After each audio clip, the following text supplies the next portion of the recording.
Reality Rap reported the situation inside physical ghettos, while on paper, segregation was a thing of the past.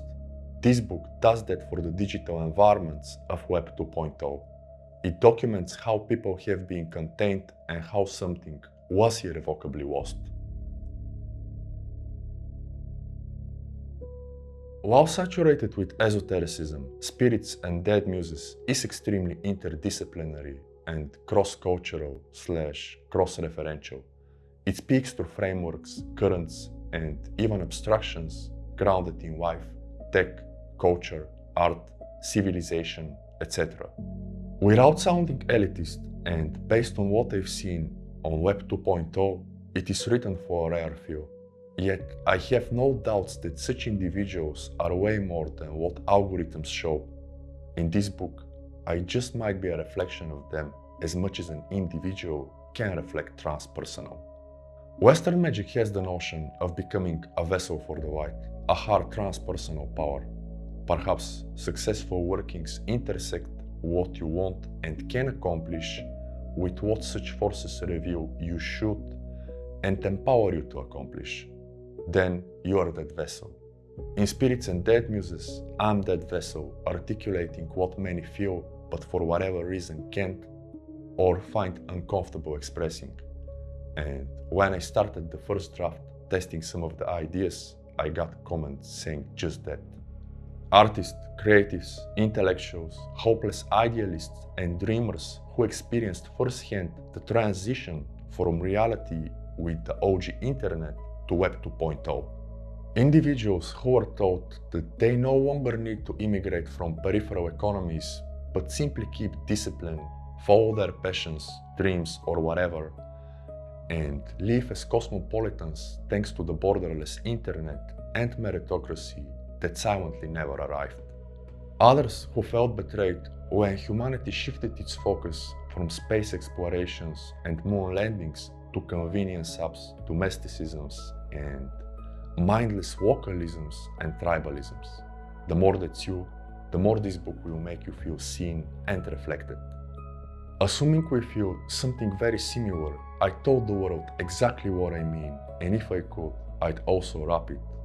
Although some parts are pretty open-ended to foster personal conclusions. Since I was 22 and even before, I mostly looked down on and deliberately avoided my generation, dating and hanging out with people 10+ years older. Certain practices led me to realize that I kind of opted out. So the book is also my ritual to opt back in. Having 3 sections, the book is a collection of essays, but it is also built like Yao. Section 1, Isis, reflects on esoteric principles permeating creativity, culture, style, and society. It is mostly happy-go-lucky until essays 10 and 11 set the tone for section 2, Apophis, which is the darkest and most influenced or inspired by reality rap. On paper, segregation and redlining were gone in the 80s and 90s. Conversely, reality rap and documentaries like LA92 reveal how much of that was actually true.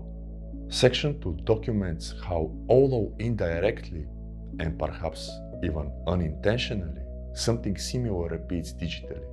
It is an archive of the present and an ethnography of the digital ghettos, dismantling the promise of borderless internet and equal opportunities. Section 3, Osiris, is a synthesis which might reveal critical but overlooked losses or even generational traumas.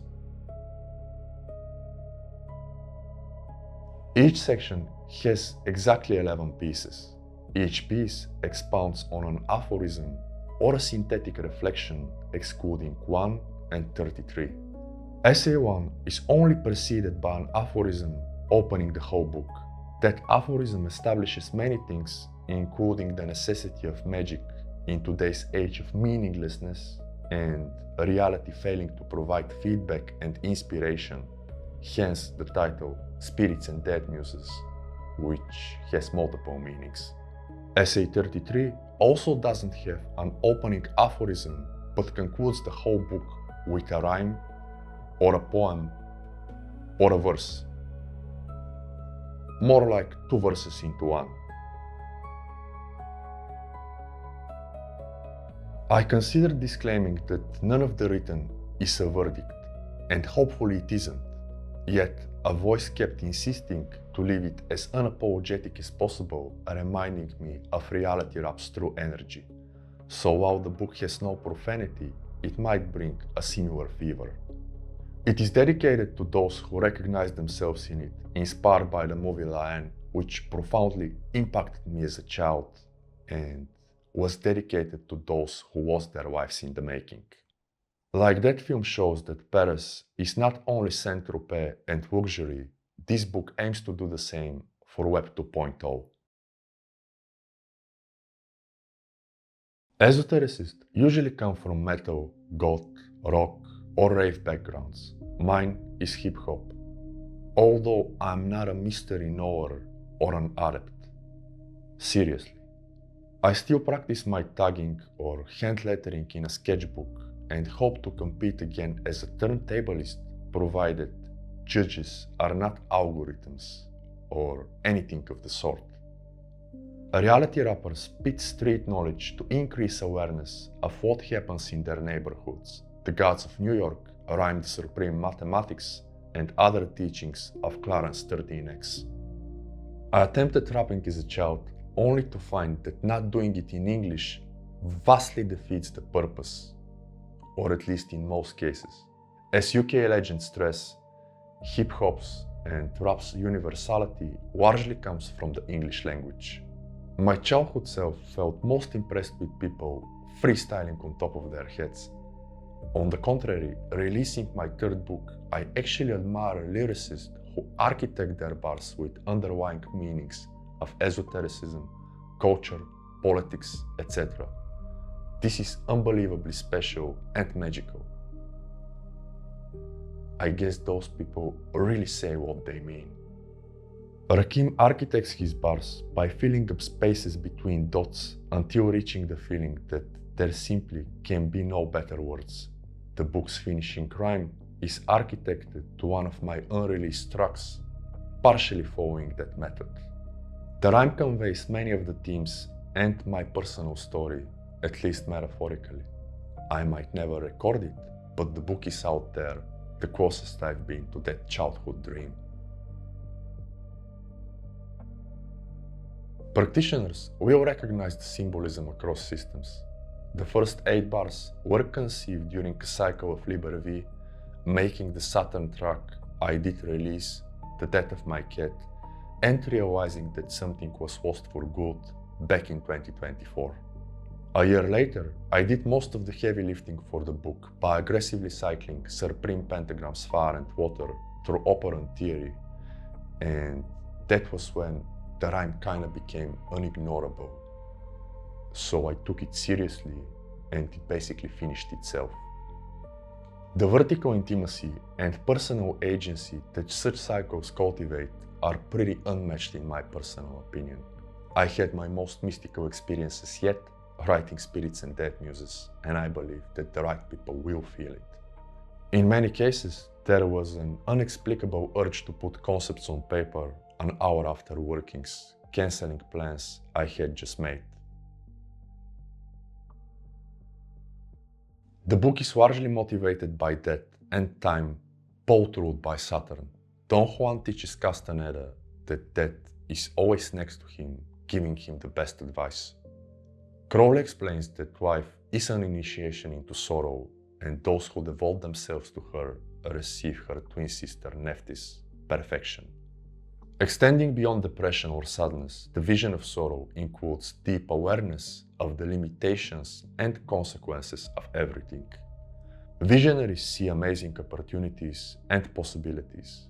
The more they have the vision of sorrow, the more they see the actual costs and all the real outcomes they'll eventually bring. While I'll never have a technical 8-3 or 8=3, I do feel that the book marks a stage of cultivating the vision of sorrow, not as a perfected adept, with all my respect, but as a thinker, philosopher, and creator. Esotericists like to wait for Saturn's hour, which is the absolute best time to do anything. To me, this hour is now, carrying all the inertia and momentum and moving on, as some parts were taxing on my psyche. I had pretty wild plans for the cover, but thankfully none of them stuck. Took a power nap and woke up realizing I should use a graphic from the Renegades of Magick course, a pre-existing design basically.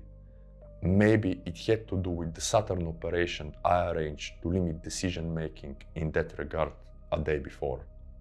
Embracing the limitations, the pre-existing form / the pre-made design and the transitoriness of moments Franco speaks of, I developed the cover as a compass clock with a Saturn ring, reminding me that everything has an end, even stars burn out, as they say in Star Wars. Being a small material form is Malkuth Isis, the physical plane, which has been majorly hijacked. Considering Web 2.0 impacts, one might say that Isis is in crisis. So maybe the book makes me an accidental devotee of the goddess. I consider it my microscopic or tiny contribution to the resistance in the war on reality, although it doesn't speak from the perspective of a political scientist, economist, a giant of philosophy, or some big figure.